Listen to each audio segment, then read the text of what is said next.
Assalamu alaikum and welcome to Islam in Life with me, Raza Kazim. Family is an important part of the lives of a lot of people around the world. But on occasion, the same concept of family that can be a rock of stability for some can in fact be the living hell for others. What does Islam say about this? Islam has strongly emphasized the great importance of maintaining relations with our relatives and kin.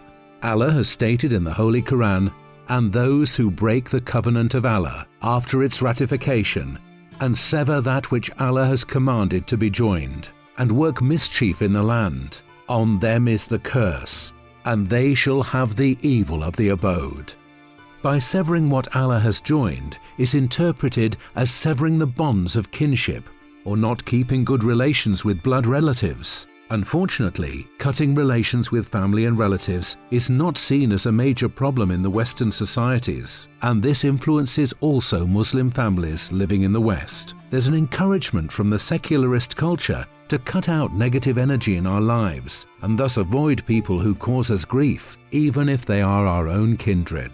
However, Islam, on the other hand, highly encourages us to extend our hand for peace, to maintain relations with our kindred, even if the cause of dispute is not our fault, and even if they have committed injustice towards us.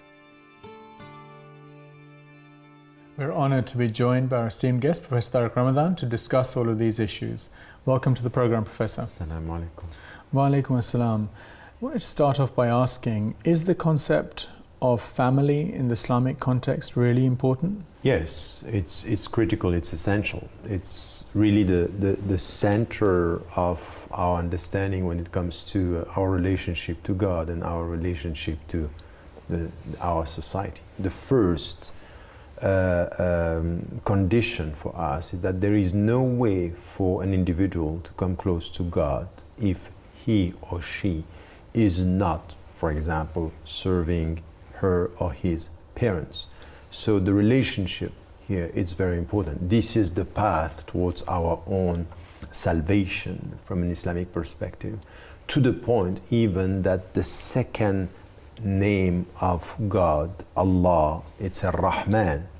Ar-Rahman, the way we are translating it is the merciful or the more merciful. But in Rahman there is Rahim.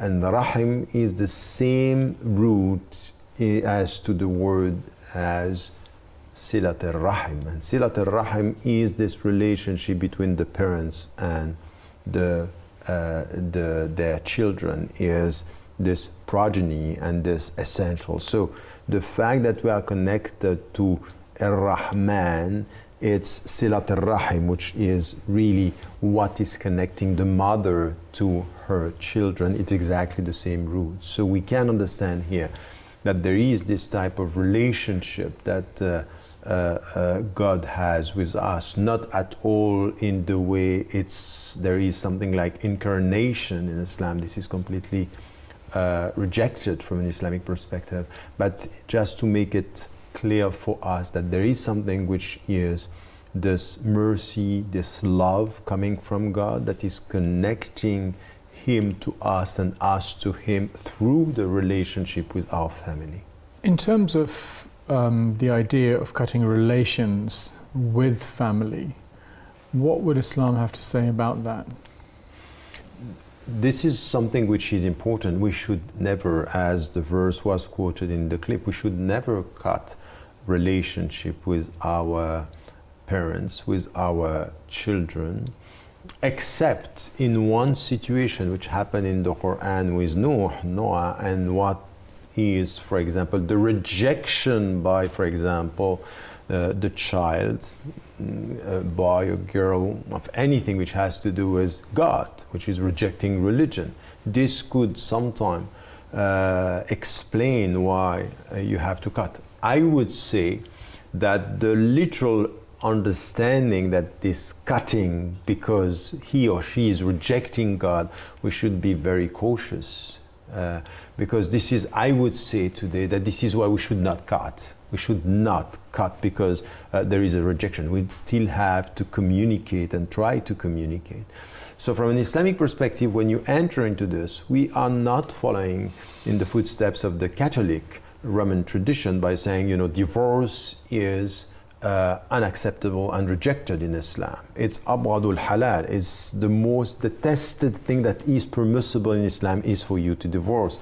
Meaning what? Meaning when you enter a relationship, when we get married, what you have to understand that it's not an easy task, and especially today, to be married within our society. So you should learn how to deal with the other, how to deal with your wife, how to deal with your husband, and all the conditions that are going to help you to have a harmonious life.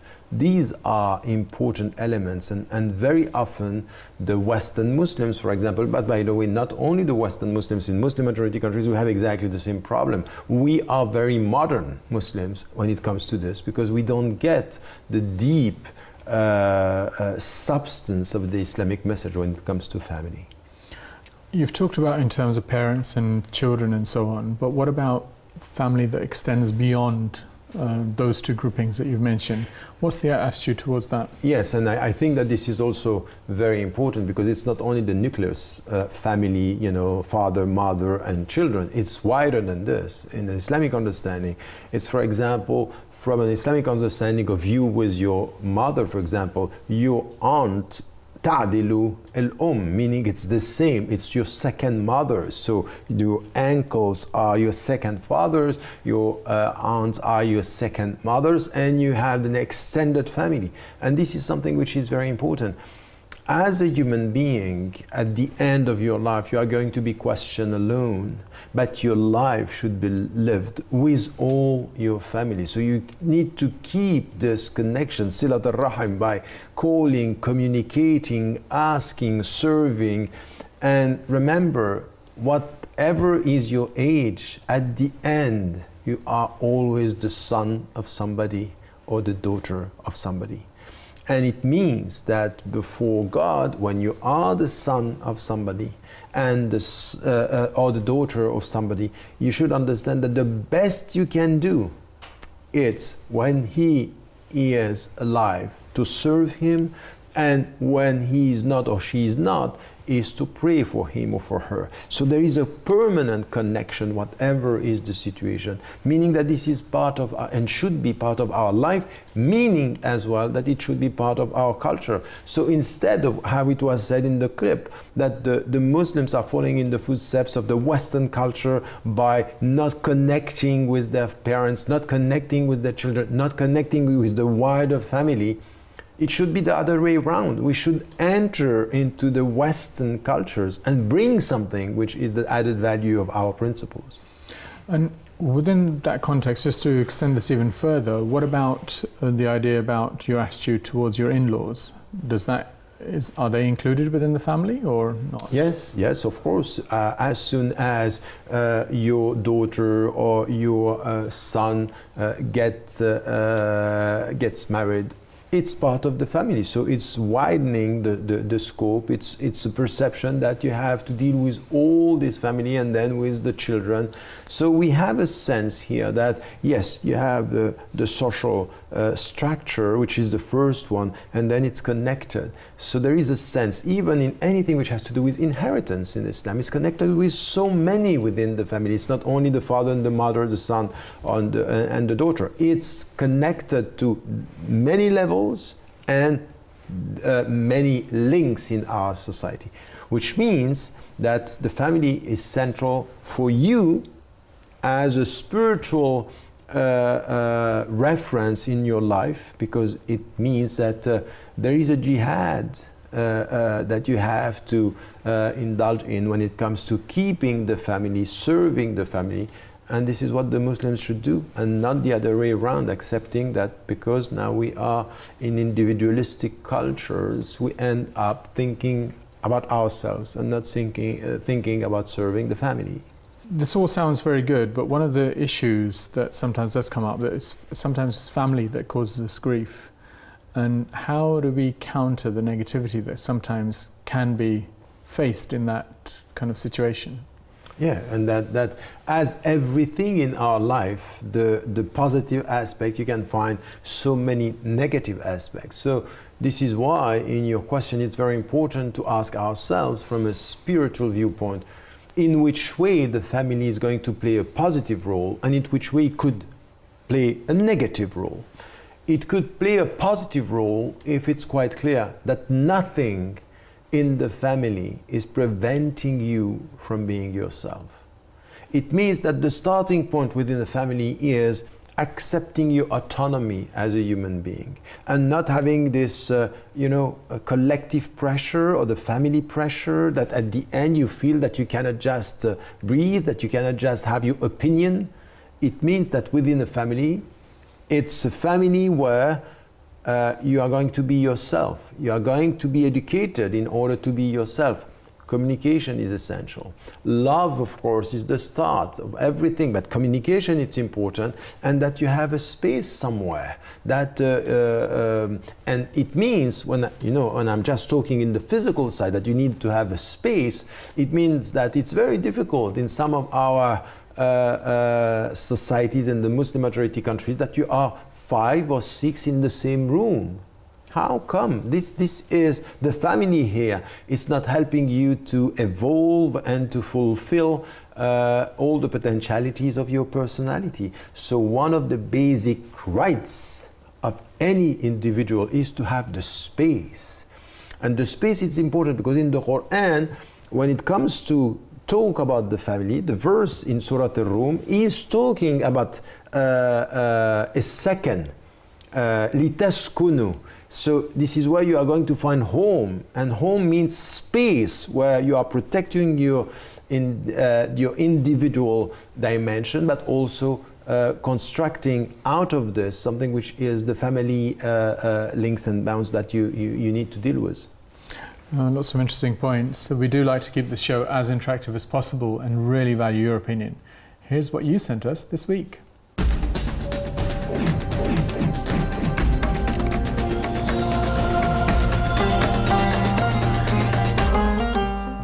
This week we asked, why does Islam put so much emphasis on maintaining good family relations?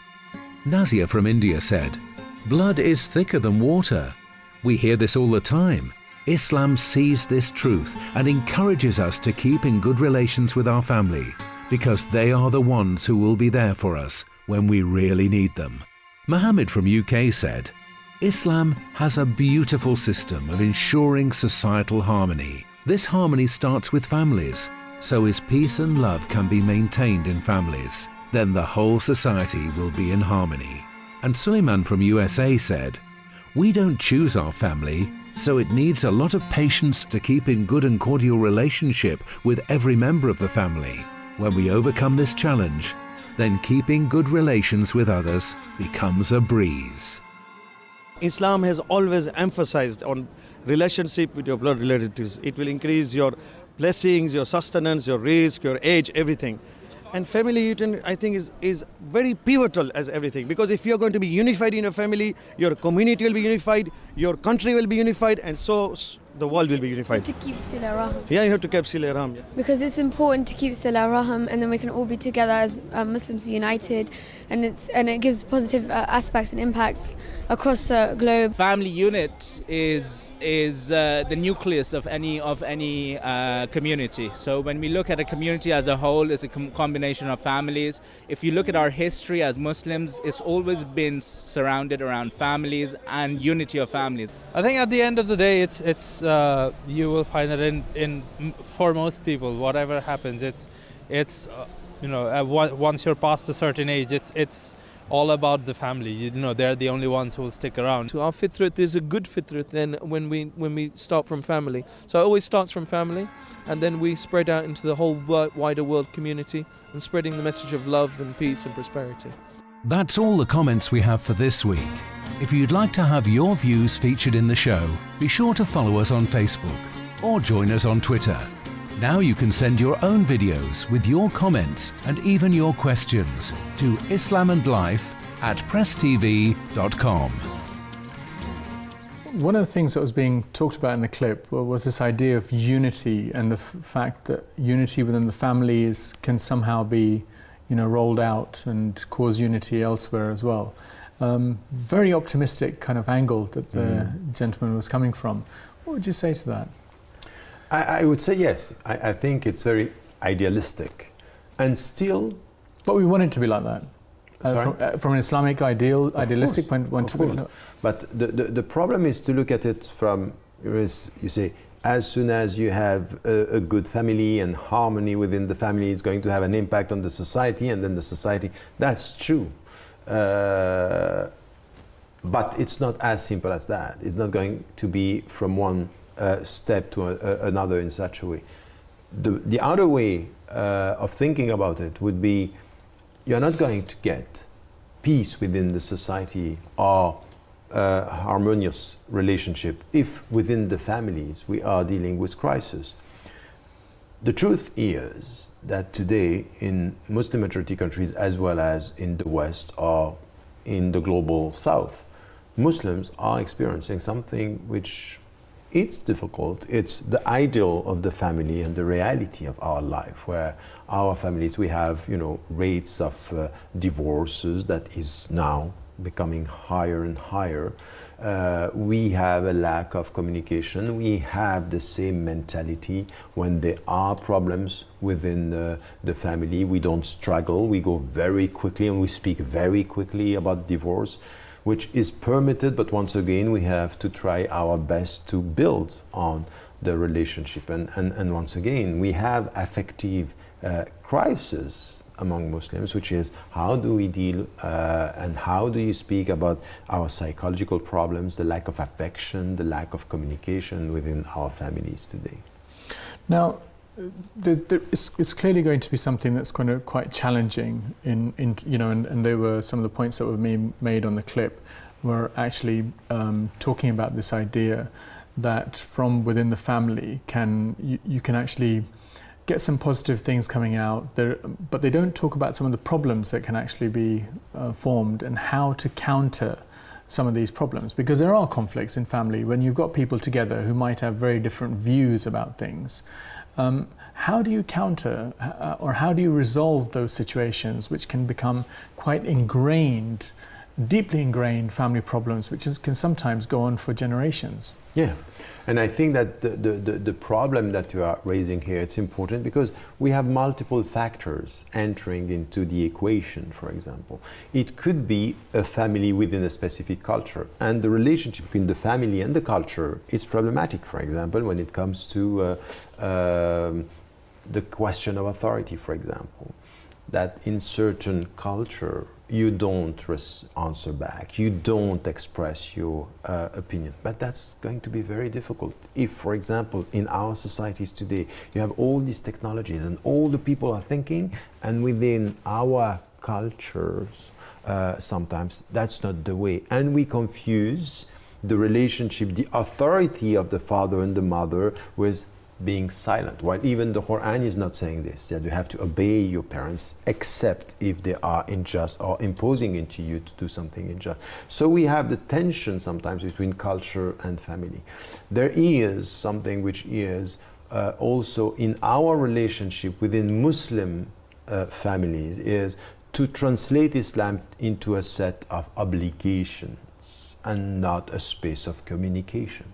That's a big problem. And we do this out of love sometimes, that you know that your kids, you know that your wife or your husband are exposed to so many problems in the contemporary, so you try to protect. And your protection is a lack of freedom. And this lack of freedom, it's a psychological problem that you can experience. So the family, out of love, could prevent you from developing or fulfilling some of your potentialities and characteristics as a human being. We also have within the families, and when it comes to the relationship, things that have to do with the relationship between men and women. And you cannot deny that this is a problem sometimes, that some of our brothers are taking from the culture and taking from Islam things that are often used when it's on their side and abused when it's not on their side, and it's mainly respecting the rights of our sisters. So I think that yes, it's not as easy as this. So we should stop idealizing the notion of family and come to the real life and try to say, okay, how are we going to solve these problems? One of the things that you talked about was this idea of answering back, and there was a problem associated with it. Is that something that is and should be part of the Islamic culture or the Muslim culture, or is it something that should be not part of it? How do you navigate the differences of opinion and allowing that difference of opinion to be there if the answering back? You know, by definition, when you say that there is a shura, when you say, for example, in arada fisalan, so it's in the Quran, in a situation where there is a divorce between the husband and the wife, in the situation where you are dealing with your own children, you have to consult, you have to deliberate, you have to talk to one another. If a consultation, a deliberation, a discussion should be based on different opinions, and different opinions is that if you say something I disagree with, I should be able to respond, to speak my mind. It happened even, we have this in the Sunni tradition, when there is a discussion and Omar had his wife answering back, and he's, how come? He's coming from Mecca. In Mecca, the women were having a very low profile within the society. And she said, but the Prophet, peace be upon him, is experiencing this with his daughter, your daughter, his wife. So you have to bear with it. And to understand that there is nothing wrong in Islam in answering back. The problem is no arrogance and politeness, respect within the family. So my respect towards my father, my respect towards my mother, my respect towards my kids, it's not for them to listen and not to answer back and not to question. The respect is coming with a critical mind. So we should avoid thinking that within the family, the notion of authority coming from the father or coming from the mother, it's based on unity of thought, no discussion, no answering back. No, that's not going to work like this. And especially in our time, especially today, where we have so many way of dealing with other cultures and getting knowledge outside of our very narrow cultural setting. One of the spin-offs or side effects of having this strong concept of family is that you support the family no matter what. What is the Islamic perspective on that? Yes, I think you are right that sometimes, because it's so important and we feel it's so exposed to contemporary dangers, that no matter what, we have to protect it. And no, that's not the case. Sometimes you have to protect the children from their parents because they are not listening. And sometimes, for example, we have to determine that there are rights for the children and rights for the wives and rights for the husbands. So sometimes we have to face it. It's not to idealize the family to the point that we don't take decision when there is a lack of communication and there is beating the woman and violence within. Sometimes the Muslims are not talking about anything which is happening within the neighbor's house because they say, oh, Islam, family is important. No, we can't do this. You cannot save the family at the price of justice and dignity within the family and communication. Like everything in life, family ties need to be worked on. The kinship does not always come naturally, but requires careful nurturing. The balance that needs to be struck between making an effort to fulfill the Islamic obligation and the realities of what negative influences could be brought to bear is crucial. Sometimes we know things about our family because we know them warts and all, and whereas for others we'll only see the facade. That's all the time we have today. I would like to thank Professor Tariq Ramadan for joining us, and I thank you all for watching. Until next time, goodbye.